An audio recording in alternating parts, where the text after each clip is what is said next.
know if I need to be like this the whole time to make sure that the lighting is decent. It's like half of my face, if I go like this, is dark. It's just... Okay. Hey everybody, welcome back to another Hot Girl Reads with your girl Anna the Angel. We are reading the very last chapter of the 48 Laws of Power by Mr. Robert Greene. This is going to be my little Christmas gift to you guys. I mean, I could have done way better with the posting, that is for sure. But, you know, I'm a work in progress, and it is progression over perfection. So guys, get your books out. We are reading the very last chapter, and then I do have some books to read for you guys after this, but yeah. So go ahead and pull out your books to Law 48.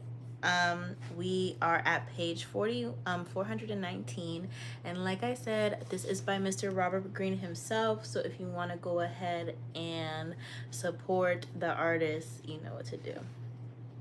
We live in modern day. Go to Amazon or your local bookstore. Okay, guys, but let's go ahead and get into it now. We are at Law 48, Assume Formlessness, Judgment.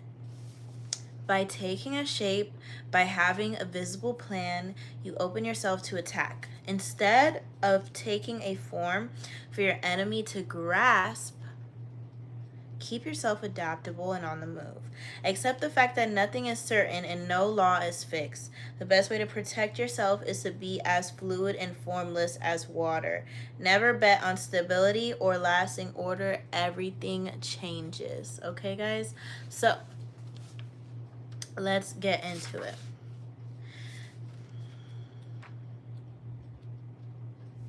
This is actually a really short chapter too, so I won't be on live for that long. Transgressions of the law.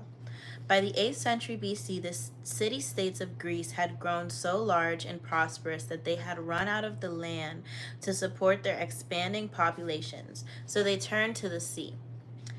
Establishing colonies in Asia Minor, Sicily, and the Italian peninsula, even Africa. The city-state of Sparta, however, was landlocked and surrounded by mountains. Lacking access to the Mediterranean, the Spartans never became a seafaring people. Instead, they turned on the cities around them, and in a series of brutal, violent conflicts lasting more than 100 years, managed to conquer an immense area that would provide enough land for their citizens. The solution to their problem, however, brought a new, more formidable one. How could they maintain and police their conquered territories? Hi, JM. Thanks. Thanks, Willow. Squid Games 2 is tomorrow on Netflix. Okay, I probably should watch it. I have no plans. Hi, Muna. Welcome to the live, I guess. Welcome. Oh, wait, let me do it. Hi, Trey. Or Trey. Hi, Big Back for real. Aw, no, you're not. Don't call yourself that. Hey, guys. Welcome to the live. We're reading if you want, or if you just want to chill. Merry Christmas, John. Thanks. And Feliz Navidad. Happy New Year's. Yes, I am. I'm reading this book. It's my Christmas gift to everyone. You are? Well, you know what? You only are what you tell yourself you are. If you want to be that, you could be that. If you don't have to. You could change it. Hi, Stormy. Welcome to the live. Hey. Yeah, guys. How has your December been? It has been, for me, a doozy. For real. But yeah. So, let me go back and finish reading to you guys. Oh, you love being a big back? Well, that's good. I'm glad you're happy. And I'm glad you love it. Thank you, John. Thanks. I try to be like good energy, happy, positive, you know. It really depends on reciprocation, though, for real. It really just depends on that. But yeah, guys, thanks for joining my live. Okay. So, how could they maintain a How could they maintain and police their conquered territories? Thank you, Big Back. You're the sweetest. Thanks.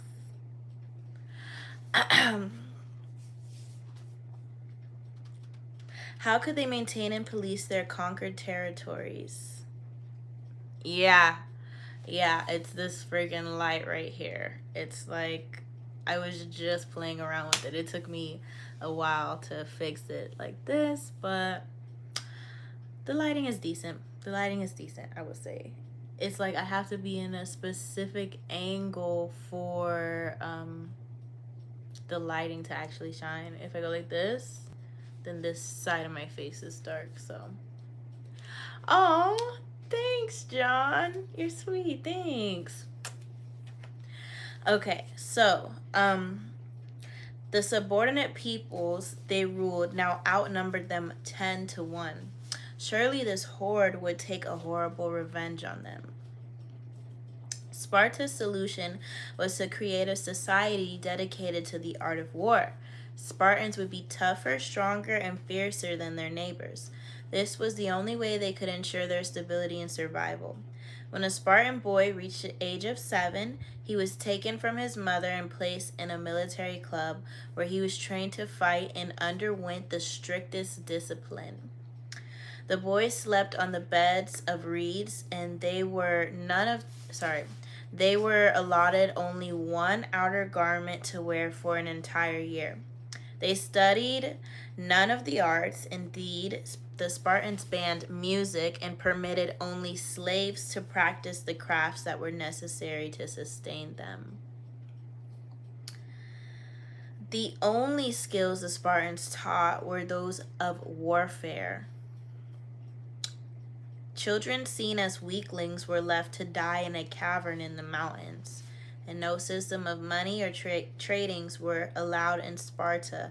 Acquired wealth, they believed, would sow selfishness and dissension, weakening their warrior discipline.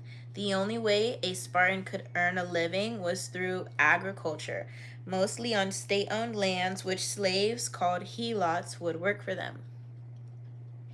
The Spartans' single-mindedness allowed them to forge the most powerful infantry in the world. They marched in perfect order and fought with incomparable bravery. Their tight-knit phalanxes could vanquish any army 10 times their size, as they proved in defeating the Persians at Thermopylae. A Spartan column on the march would strike terror in the enemy. It seemed to have no weakness. Yet, although the Spartans proved themselves mighty warriors, they had no interest in creating an empire. They only wanted to keep what they had already conquered and to defend it against invaders. Decades would pass without a single change in the system that had succeeded so well in preserving Sparta's status quo. At the same time, the Spartans were evolving their warlike culture. Another city-state was rising to equal prominence, Athens. Unlike Sparta, Athens had taken to the sea, not so much to create colonies as for a purpose of trade. The Athenians became great merchants. Their currency, the famous Al coin, spread throughout the Mediterranean. Unlike the rigid Spartans, the Athenians responded to every problem with consummate creativity, adapting to the occasion and creating new social forms and new arts at an incredible pace. Their society was in constant flux, and as their power grew, they came to pose a threat to the defense-minded Spartans. In 431 BC, the war that had been brewing between Athens and Sparta for so long finally erupted, and it lasted 27 years. But after many twists of fortune, the Spartan war machine finally emerged victorious. The Spartans now commanded an empire, and this time they could not stay in their shell. If they gave up what they had gained, the beaten Athenians would regroup and rise against them, and the long war would have been fought for naught. After the war, Athenian money poured into Sparta. The Spartans had been trained in warfare, not politics or economics. Because they were so unaccustomed to it, wealth and its accompanying way of life seduced and overwhelmed them. Spartan governors were sent to rule what had been Athenian lands far from home. They succumbed to the worst forms of corruption. Sparta had defeated Athens, but the fluid Athenian way of life was slowly breaking down its discipline and loosening its rigid order. And Athens, meanwhile, was adapting to losing its empire, managing to thrive as a culture and an economic center. Confused by a change in its status quo, Sparta grew weaker and weaker. Some 30 years after defeating Athens, it lost an important battle with the city state of Thebes. Almost overnight, this once mighty nation collapsed, never to recover. Okay, guys, what did you think of that so far? What did you guys think of what I just read to you? What did you guys think of Sparta, Athens, and what society would you have wanted to live in if you were living during that time? Let me know. Okay, guys, now let's go ahead and interpret this story and what I just read to you guys, okay? In the evolution of species, protective armor has almost always spelled disaster. Although there are a few exceptions, the shell most often becomes a dead end for the animal encased in it. It slows the creature down, making it hard to forage for food and making it a target for fast moving predators.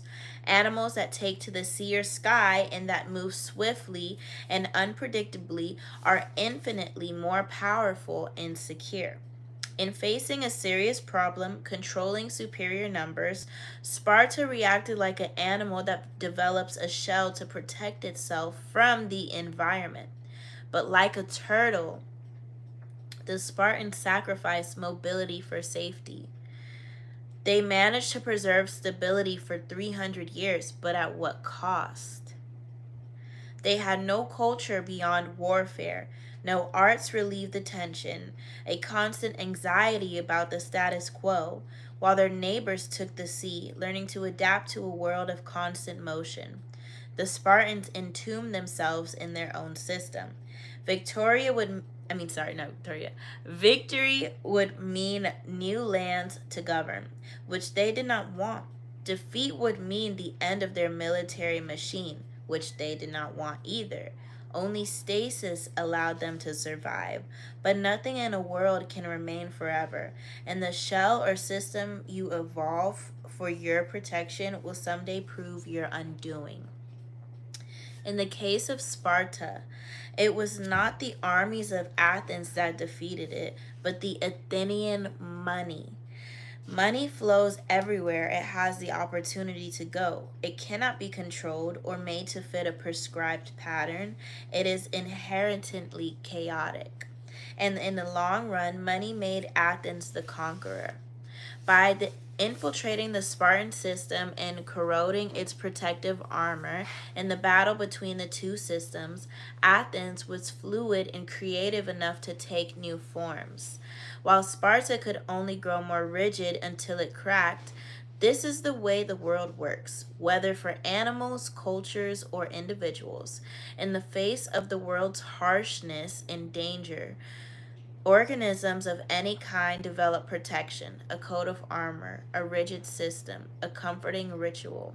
For the short term, it may work, but for the long term, it spells disaster. People weighed down by a system and inflexible ways of doing things cannot move fast, cannot sense or adapt change. They lumber around more and more slowly until they go the way of the brontosaurus. Learn to move fast and adapt, or you will be eaten. The best way to avoid this fate is to assume formlessness. No predator alive can attack what it cannot see. Okay, guys. So now we're going to go ahead and read a couple or a few of the little red blurbs for this chapter. You already know. Okay? So the first one. In martial arts, it is important that strategy be unfathomable, that form be concealed, and that movements be unexpected, so that preparedness against them be impossible.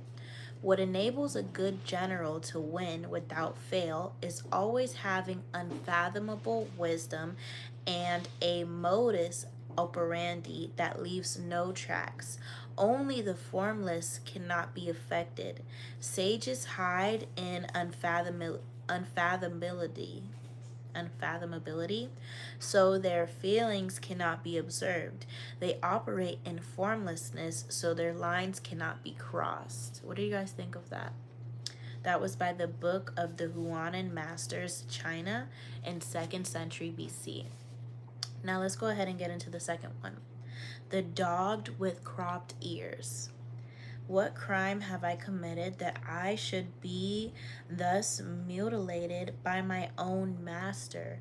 Pensively exclaimed Jowler, a young mastiff. Here's a pretty condition for a dog of my pretensions. How can I show my face among my friends? Oh, king of beasts, or rather their tyrant, who would dare to treat you thus? His complaints were not unfounded, for that very morning his master, despite the piercing shrieks of our young friend, had barbarously cut off his long pendant ears. Jowler expected nothing less than to give up the ghost. As he advanced in the years, he perceived that he gained more than he had lost by his mutilation, for being naturally inclined to fight with others. He would often have returned home with this part disfigured in 100 places. A quarrelsome dog always has his ears lacerated. The less we leave others to lay hold of, the better. When one has but one point to defend, it should be protected for fear of accident. Take, for example, Master Jowler, who, being armed with a spiked collar and having about as much ear as a bird, a wolf be puzzled to know where to tackle him. Anybody else know what I just read? I don't even know what I just read right there. And that was by Fables by Jean de La Fontaine, 1621 to 1695.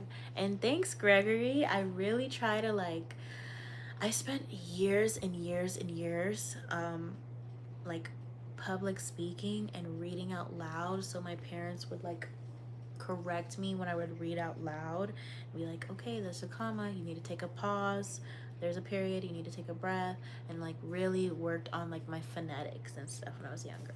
So thank you, and thanks to my parents. Shout out to them. Okay, so let's read the next one. One seductive and ultimately always fatal path has been the development of protective armor. An organism can protect itself by concealment, by swiftness in flight, by effective counterattack, by uniting for attack. I think it's uniting. By uniting for attack and defense with other individuals of its species, and also by encasing itself with bony plates and spines. Almost always the experiment of armor failed. Creatures adopting it tended to become unwieldy. They had to move relatively slowly. Hence, they were forced to live mainly on vegetable food, and thus, in general, they were at a disadvantage as compared with foes living on more rapidly profitable animal food. The repeated failure of protective armor shows that even at somewhat low evolutionary level, mind triumphed over mere matter. It is a sort of triumph which has been supremely exemplified in man. And that is The Scientific Theory in Religion by E.W. Barnes in 1933. Let me take a little water, guys. What do you think so far? Okay, guys, let's get back into it. So, now we're going to do the observance of the law. When World War II ended and the Japanese who had invaded China in 1937 had finally been thrown out, the Chinese nationalists, led by Chiang Kai shek, decided the time had come to annihilate the Chinese communists, their hated rivals, once and for all. They had almost succeeded in 1935, forcing the communists into a long march, the grueling retreat that had greatly diminished their numbers. Although the communists had recovered somewhat during the war against Japan, it would not be difficult to defeat them now. They controlled only isolated areas in the countryside, had unsophisticated weaponry, lacked any military experience or training beyond mountain fighting, and controlled no important parts of China except areas of Manchuria, which they had managed to make after the Japanese retreat. Chiang decided to commit his best forces in Manchuria. He would take over its major cities and from those bases would spread through its northern industrial region, sweeping the communists away. Once Manchuria had fallen, the communists would collapse. In 1945 and 46, the plan worked perfectly. The Nationalists easily took the major Manchurian cities. Puzzlingly, though, in the face of this critical campaign, the communist strategy made no sense. When the Nationalists began to put their push, the communists dispersed to Manchuria's most out-of-the-way corners. Their small units harassed the Nationalist armies, ambushing them here, retreating unexpectedly there. But these dispersed units never linked up, making them hard to attack. They would seize a town only to give it up a few weeks later, forming neither rear guards nor vanguards. They moved like Mercury, never staying in one place, elusive and formless. The Nationalists ascribed this to two things: cowardice in the face of superior forces and experience in strategy. Mao Zedong, the communist leader, was more a poet and philosopher than a general, whereas Chiang had studied warfare in the West and was a follower of the German military writer Karl von Clausewitz, among others. Yet a pattern did eventually emerge in Mao's attacks.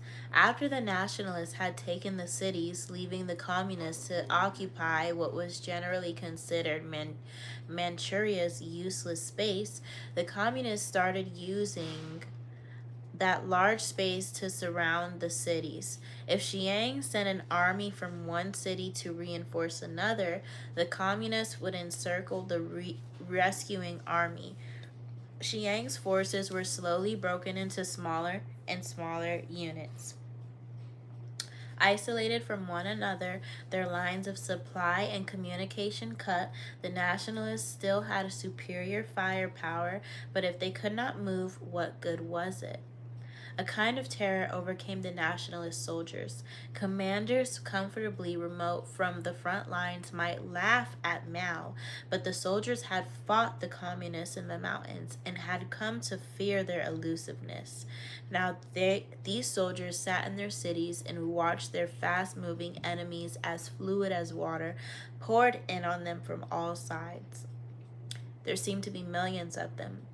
The communists also encircled the soldiers' spirits, bombarding them with propaganda to lower their morale and pressure them to desert. The Nationalists began to surrender in their minds. Their encircled and isolated cities started collapsing even before being directly attacked. One after another fell in quick succession. In November of 1948, the Nationalists surrendered Manchuria to the Communists, a humiliating blow to the technically superior Nationalist army, and the one that proved decisive in the war. By the following year, the Communists controlled all of China. Okay, guys, what did you think of that? Now, let's go ahead and interpret what I just read to you guys, okay? The two board games that best approximate the strategies of war are chess and the Asian game of Go. In chess, the board is small. In comparison to Go, the attack comes relatively quickly, forcing a decisive battle. It rarely pays to withdraw or to sacrifice your pieces, which must be concentrated at key areas. Go is much less formal. It is played on a large grid with 361 intersections, nearly 6 times as many positions as chess. Black and white stones, one color for each side, are placed on the board's intersections, one at a time, wherever you like. Once all your stones, 52 for each side, are on the board, the object is to isolate the stones of your opponent by encircling them. A game of Go called Wei Qin in China can last up to 300 moves. The strategy is more subtle and fluid than chess, developing slowly and more complex. The pattern your stones initially create on the board, the harder it is for your opponent to understand your strategy. Fighting to control a particular area is not worth your trouble. You have to think in larger terms to be prepared to sacrifice an area in order eventually to dominate the board. What you are after is not an entrenched position but mobility. With mobility, you can isolate the opponent in small areas and then encircle them. The aim is not to kill off your opponent's pieces directly as in chess, but to induce a kind of paralysis and collapse. Chess is linear, position oriented, and aggressive. Go is non-linear and fluid. Aggression is indirect until the end of the game, when the winner can surround the opponent's stones at an accelerated pace. Chinese military strategists have been influenced by Go for centuries. Its proverbs have been applied to wartime and again. Mao Zedong was an addict of Wei Qin, and its precepts were ingrained in his strategies. A key Wei Qin concept, for example, is to use the size of the board to your advantage, spreading out in every direction so that your opponent cannot fathom your movements in a simple linear way. Every Chinese, Mao once wrote, should consciously throw himself into this war of a jigsaw pattern. Against the nationalists, play your men in a jigsaw pattern and go, and your opponent loses himself trying to figure out what you are up to. Either he wastes time pursuing you like Chiang Kai-shek, he assumes you are incompetent and fails to protect himself. And if he concentrates on single areas, as Western strategy advises, he becomes a sitting duck for encirclement. In Weiche Wei of the war, you encircle the enemy's brains using mind games, propaganda, and irritation tactics to confuse and dishearten. This was a strategy of the communists, an apparent formlessness that disoriented and terrified their enemy.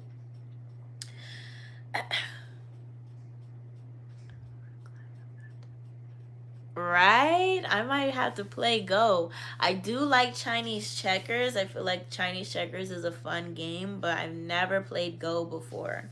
Seems like it's a really good brain game.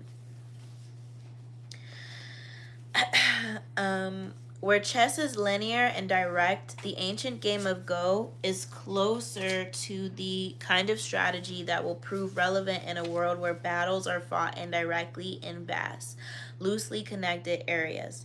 And strategies are abstract and multidimensional, inhabiting a plane beyond time and space. The strategist's mind, in this fluid form of warfare, you value movement over position.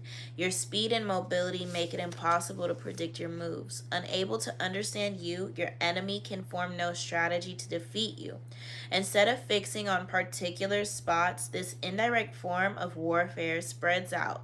Just as you can use the large and disconnected nature of the real world to your advantage, be like a vapor. Do not give your opponents anything solid to attack. Watch as they exhaust themselves pursuing you, trying to cope with your elusiveness. Only formlessness allows you to truly surprise your enemies. By the time they figure out where you are and what you are up to, it is too late. When you want to fight, when you want to fight us, we don't let you and you can't find us. But we But when we want to fight you, we make sure that you can't get away and we hit you squarely and wipe you out. The enemy advances, we retreat. The enemy camps, we harass. The enemy tires, we attack. The enemy retreats, we pursue. And that was by Mao Zedong, 1893 to 1976. So, guys, let's go ahead and read the next two little red blurbs, okay? So, this is the first one. The hare in the tree. The sage neither seeks to follow the ways of the ancients nor establishes any fixed standard for all times, but examines the things of his age and then prepares to deal with them. There was in Sung a man who tilled a field in which there stood a trunk of a tree.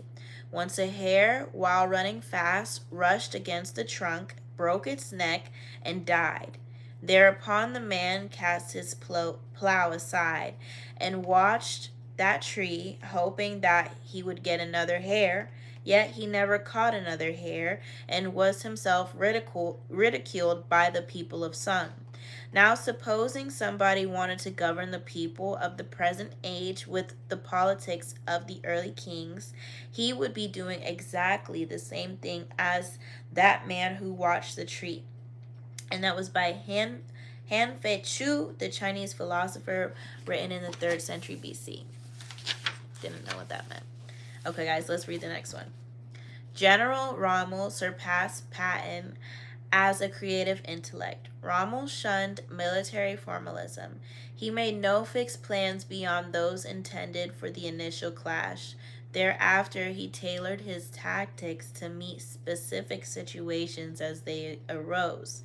He was a lightning-fast decision-maker, physically maintaining a pace that matched his active mentality. In forbidding a sea of sand, he operated in a free environment. Once Rommel ruptured the British lines in Africa, he had the whole northern part of the continent open to him. Comparatively free from the hamstringing authority of Berlin, disregarding orders even from Hitler himself on occasion, Rommel implemented one successful operation after another until he had most of North Africa under his control and Cairo trembling at his feet. The Art of Winning Wars by James Mazurek, 1968. Okay, guys. So, with all of that information, let's go ahead and get into the bread and butter and the actual keys to power for this chapter, okay?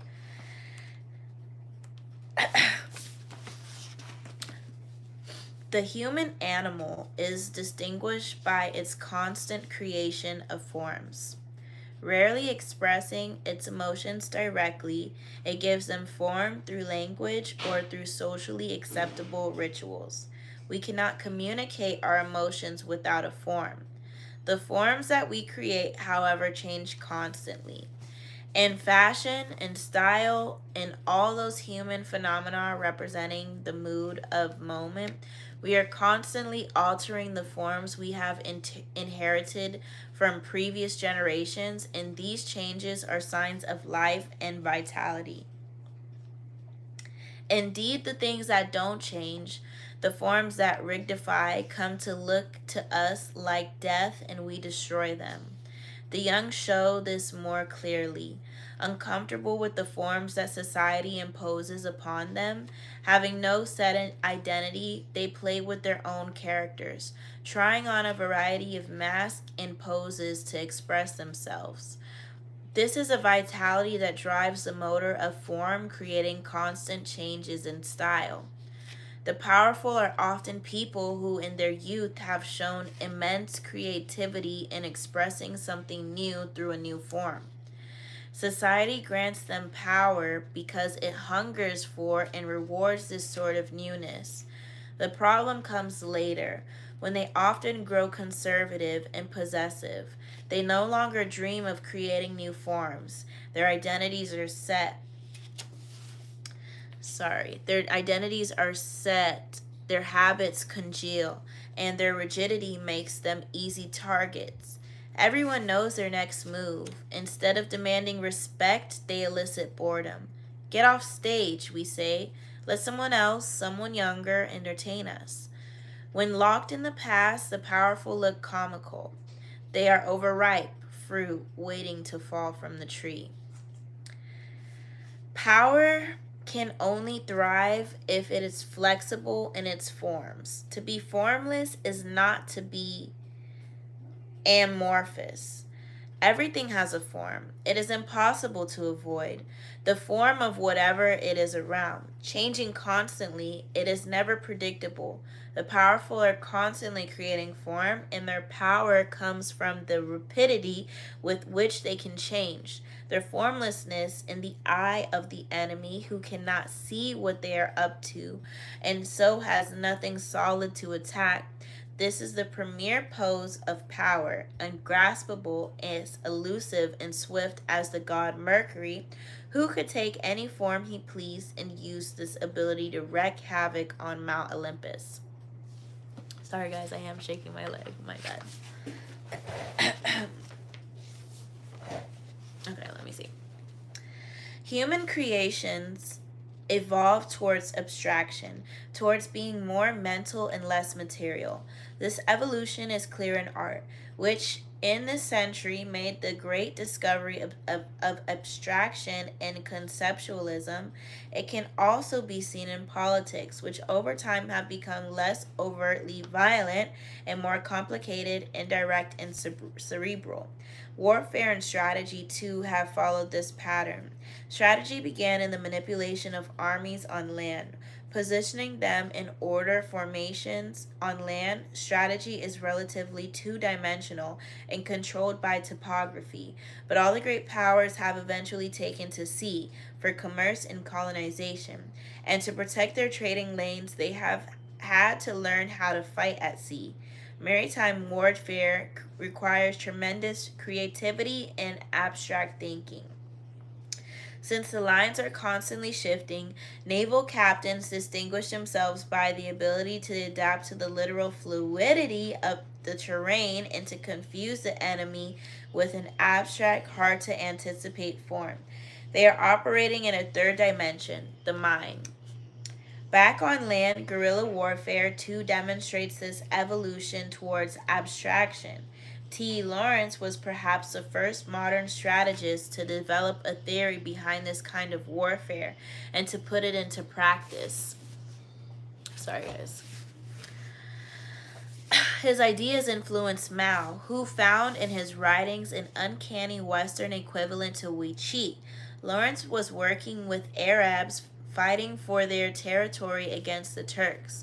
His idea was to make the Arabs blend into the vast desert, never providing a target, never collecting together in one place. As the Turks scrambled to fight this vaporous army, they spread themselves thin, wasting energy in moving from place to place. They had superior firepower, but the Arabs kept the initiative by playing cat and mouse, giving the Turks nothing to hold on to, destroying their morale. Most wars were wars of contact. Ours should be a wars of detachment. Lawrence wrote, "We were to contain the enemy by the silent threat of the vast unknown desert, not disclosing ourselves till we attacked." This is the ultimate form of strategy. The war of engagement has become far too dangerous and costly. Indirection and elusiveness yield far better results at a much lower cost.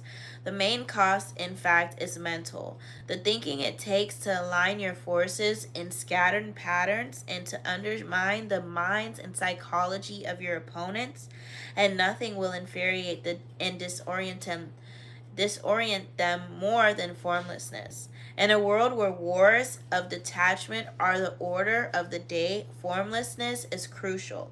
The first psychological requirement of formlessness is to train yourself to take nothing personally. That's something that I've been working on this year. I've learned, don't take things personally. People are going through their own thing. Never show any defensiveness. When you act defensive, you show your emotions, revealing a clear form. Your opponent will realize they hit a nerve, an Achilles heel. and they will hit it again and again. So train yourself to take nothing personally. Never let anyone get your back up. Be like a slippery ball that cannot be held. Let no one know what gets to you or where your weaknesses lie. Make your face a formless mask, and you will infuriate and disorient your scheming colleagues and opponents. One man who used this technique was Baron James Rothschild, a German Jew in Paris in a culture decidedly unfriendly to foreigners. Rothschilds never took any attack on him personally or showed he had been hurt in a way. He furthermore adapted himself to the political climate, whatever it was. The stiffly formal restoration monarchy of Louis XVIII, the bourgeois reign of Louis Philippe, the Democratic Revolution of 1848, the upstart of Louis Napoleon crowned emperor in 1852, Rothschild accepted them one and all and blended in. He could afford to appear hypocritical or opportunistic because he was valued for his money, not his politics. His money was a currency of power. While he adapted and thrived outwardly, never showing a form, all the other great families that had begun the century immensely wealthy were ruined in the period's complicated shifts and turns of fortune. Attaching themselves to the past, they revealed their embrace of a form. Throughout history, the formless style of ruling has been mostly adeptly practiced by the queen who reigns alone. A queen is in a radically different position from a king because she is a woman. Her subjects and courtiers are likely to doubt her ability to rule, her strength of character. If she favors one side in some ideological struggle, she is said to be acting out of an emotional attachment.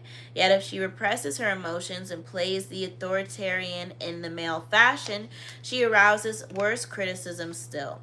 Either by nature or by experience, then, queens tend to adopt a flexible style of governing that in the end often proves more powerful than the more direct male form.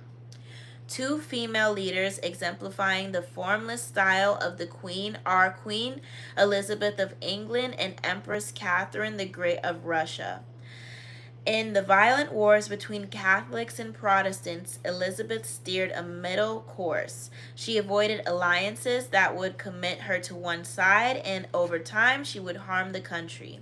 She managed to keep the country at peace until it was strong enough for war. Her reign was one of the most glorious in history because of her incredible capacity to adapt and her flexible ideology. Catherine the Great, too, evolved an improvisatory style of governing. After she deposed her husband, Emperor Peter II, taking sole control of Russia in 1762, no one thought she would survive. But she had no preconceived ideas, no philosophy or theory to dictate her policies. Although a foreigner, she came from Germany. She understood Russia's moods and how it was changing over the years. One must govern in such a way that one's people think they themselves want to do what one commands them to do, she said, and to do this she had to be always a step ahead of their desires and to adapt to their resistance. By never forcing the issue, she reformed Russia in a strikingly short period of time. The feminine formless style of ruling may have emerged as a way of prospering under difficult circumstances, but it has proved immensely seductive to those who have served under it. Being fluid is a relative it is a relatively it is relatively easy for subjects to obey, for they feel less coerced, less bent to the ruler's ideology. It also opens up options where an adherence to a doctrine closes them off. Without committing to one side, it allows the ruler to play one enemy off another. Rigid rulers may seem strong, but with their inflexibility wears on the nerves, and their subjects find ways to push them from the stage. Flexible, formless rulers will be much criticized, but they will endure and people will eventually come to identify with them. Since they are their subjects are changing in the wind, open to circumstance. Despite upsets and delays, the permeable style of power generally triumphs in the end, just as Athens eventually won victory over Sparta through its money and its culture. When you find yourself in conflict with someone stronger and more rigid, allow them a momentary victory. Seem to bow to their superiority. Then, by being formless and adaptable, slowly insinuate yourself into their soul. This way, you will catch them off guard. For rigid people are always ready to ward off direct blows, but are helpless against the subtle and insinuating. To succeed at such a strategy, you must play the chameleon, conform on the surface while breaking down your enemy from the inside. Oh, wow. Whew. For centuries, the Japanese would accept foreigners graciously and appeared susceptible to foreign cultures and influences.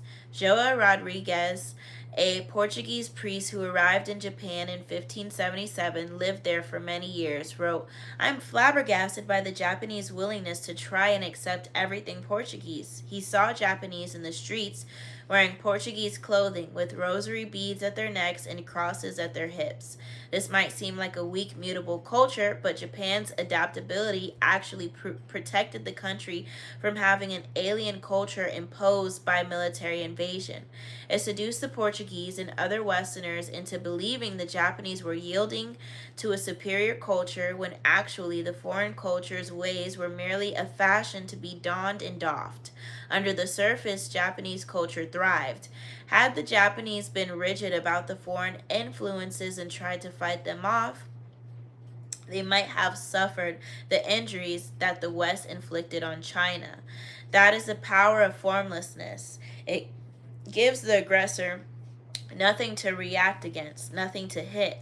In evolution, largeness is often the first step towards extinction. What is immense and bloated has no mobility, but must constantly feed itself. The unintelligent are often seduced into believing that size connotes power. The bigger the better. In 483 BC, King Xerxes of Persia invaded Greece, believing he could conquer the country in one easy campaign. After all, he had the largest army ever assembled for one invasion. The historian Herodotus estimated it over more than 5 million.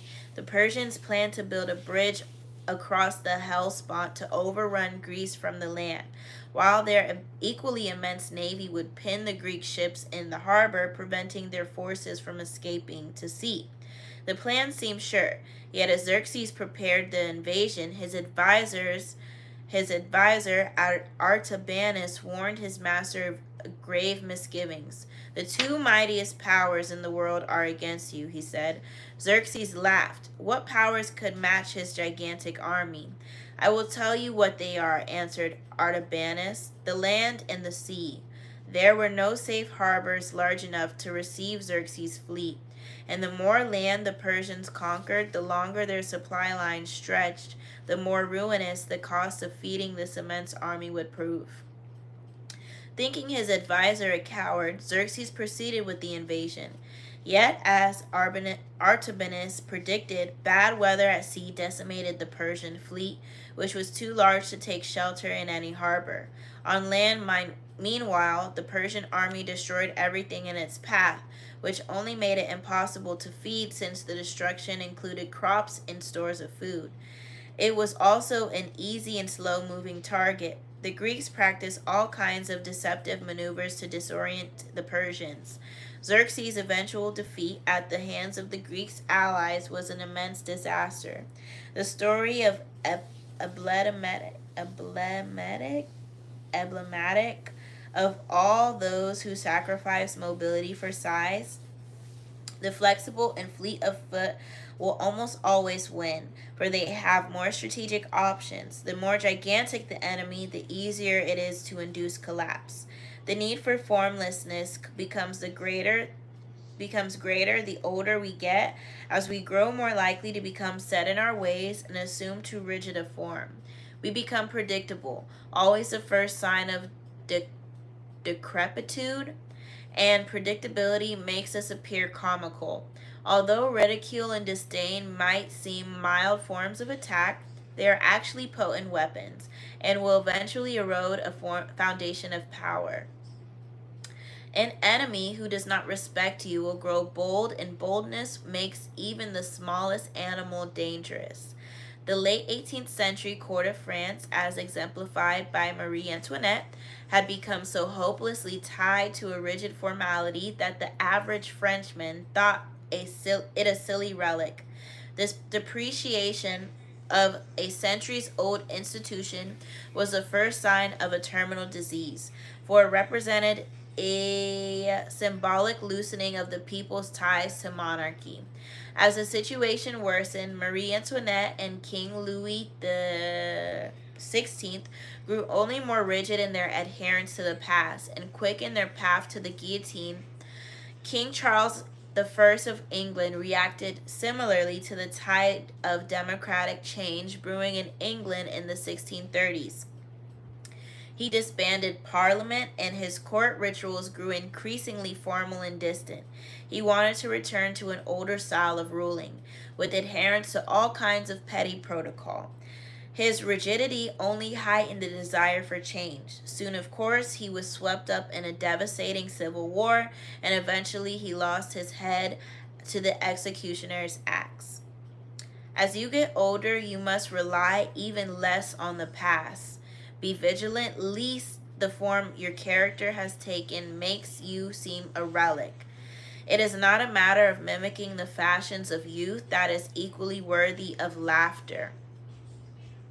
Rather, your mind must constantly adapt to each circumstance, even in the inevitable change that the time has come to move over, and let those of younger age prepare for their intensity.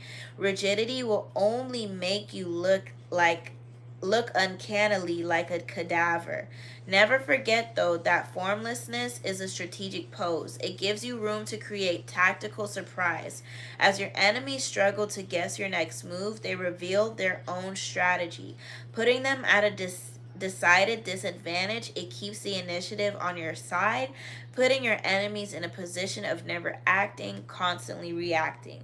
It foils their spying and intelligence. Remember, formlessness is a tool. Never confuse it with the go with the flow style or with the religious resignation of to the twist of fortune.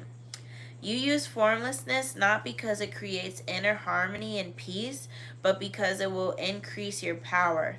Finally, learning to adapt to each new circumstance means seeing events through your own eyes and often ignoring the advice that people constantly peddle your way.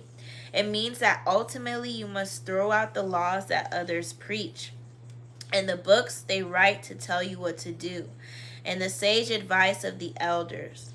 The laws that govern circumstances are abolished by new circumstances. Napoleon wrote, which means that it is up to you to gauge each new situation. Rely too much on other people's ideas, and you end up taking a form not of your own making. Too much respect for other people's wisdom will make you depreciate your own. Be brutal with the past, especially your own, and have no respect for philosophies that are foisted on you from outside. Okay, guys, we are literally almost done. I have 3 little things left to say to you guys. So let's read the last little red blurb of the book that Mr. Robert Greene has put in this book. Okay, guys? So this is called Character Armor. To carry out the instinctual inhibition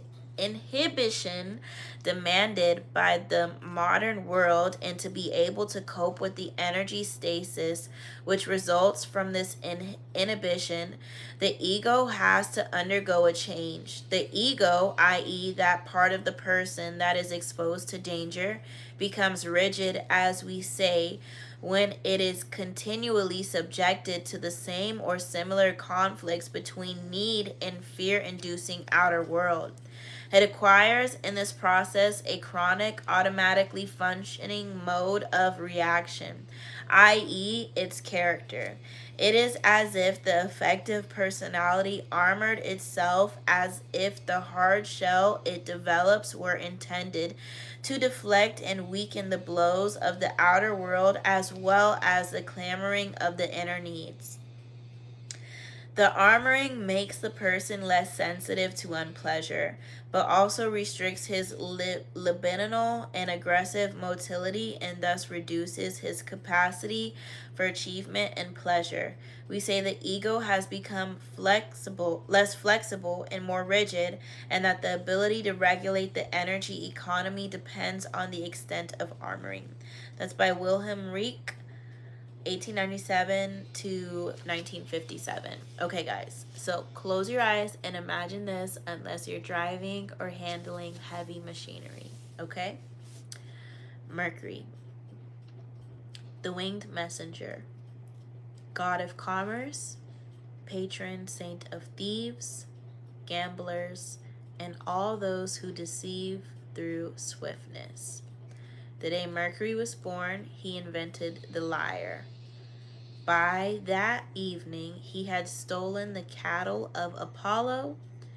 He would scour the world, assuming whatever form he desired. Like the liquid metal named after him, he embodies the elusive, the ingraspable, the power of formlessness. Now, authority. Therefore, the consummation of forming an army is to arrive at formlessness. Victory in war is not repetitive, but adapts its form endlessly. A military force has no constant formation. Water has no constant shape.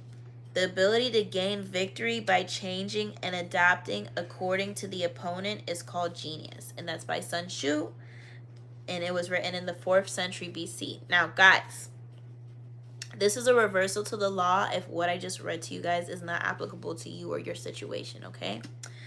Using space to disperse and create an abstract pattern should not mean forsaking the concentration of your power when it is valuable to you.